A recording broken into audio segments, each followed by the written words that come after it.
40 000 chômeurs supplémentaires fin juillet. Les dégâts sont importants et les communications totalement interrompues. Avoir l'arme nucléaire, c'est ce qu'a tenté de prouver cet été le régime nord-coréen.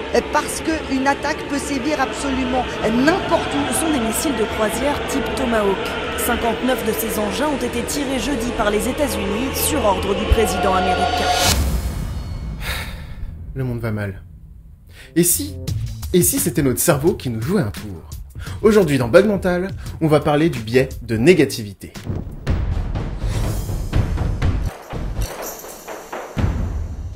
Bon attention, je ne dis pas que tout va bien dans le meilleur des mondes, mais vous n'avez pas cette impression que seules les mauvaises nouvelles prévalent? Quand avez-vous retenu pour la dernière fois une bonne nouvelle dans le monde?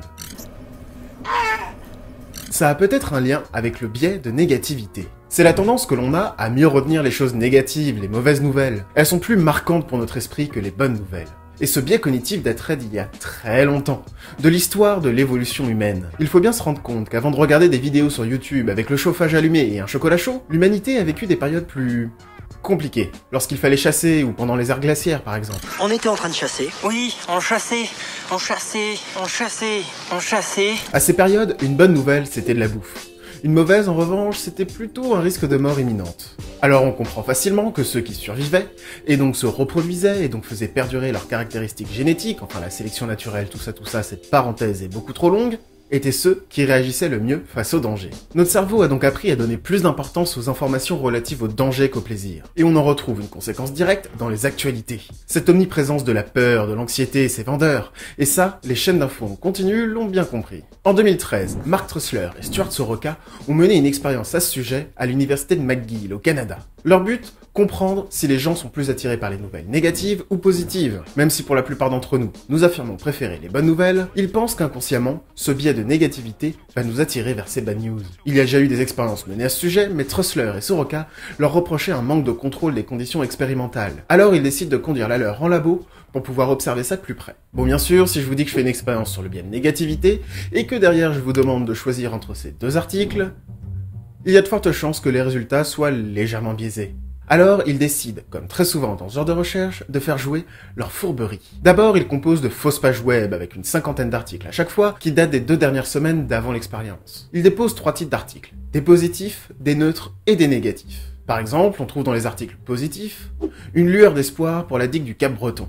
Dans les articles neutres, Mobilicity appelle à passer les prochaines enchères au peigne fin, et dans les articles négatifs, le compte Twitter qui attaquait Victos clôturé alors que Tories accuse le NDP de tactiques sales et sordides. Afin de faire croire aux participants que le choix de l'article n'a pas d'intérêt particulier, ils leur racontent que c'est une expérience sur le suivi de regard. Ils expliquent aux participants que dans la webcam des ordinateurs se trouve un dispositif qui va suivre le mouvement de leurs yeux. Et pour pousser le truc jusqu'au bout, ils fournissent même une explication sur comment fonctionne le logiciel de suivi de regard. Mais vous vous en doutez, rien de ça n'est vrai. Il n'y a aucun dispositif du tout.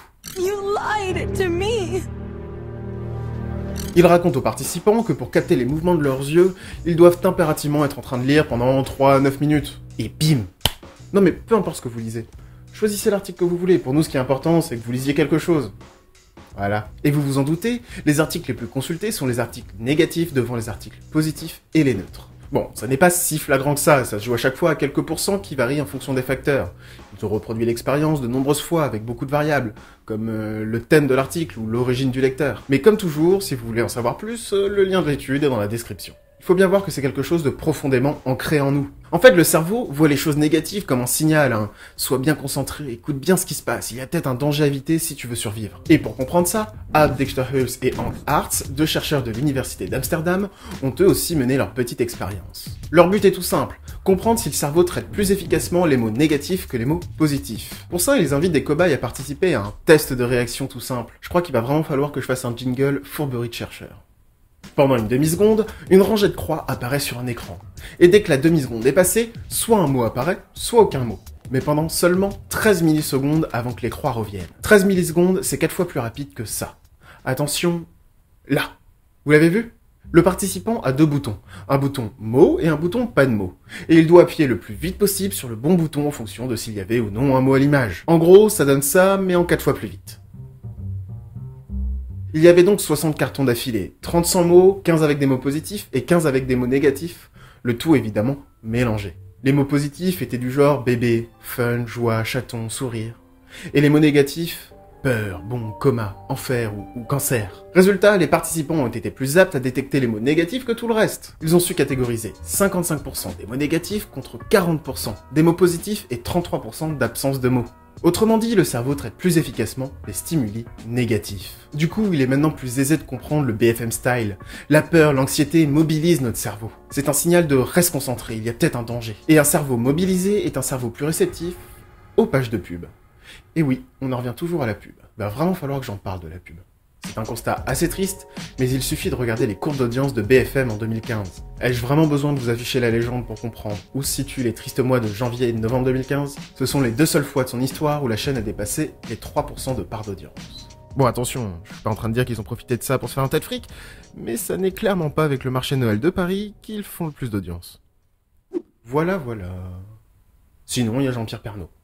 Et aujourd'hui, la passion d'au moins 230 000 Français pour le camping-car. Et sinon, vous pouvez vous abonner à Spleen et partager cette vidéo, parce que moi, j'évite les choses négatives. Gros nul, bon à rien, tu feras jamais rien de ta vie. Mais il est suivi par 2 hommes qui vont l'agresser, le frapper, encore et encore. À coups de noyade, de privation de sommeil, de menaces. Ouais, bon, ok. Je vais essayer d'être plus positif alors. Allez, rejoins-nous. Et pour comprendre ça, App Dexter Hughes et Hank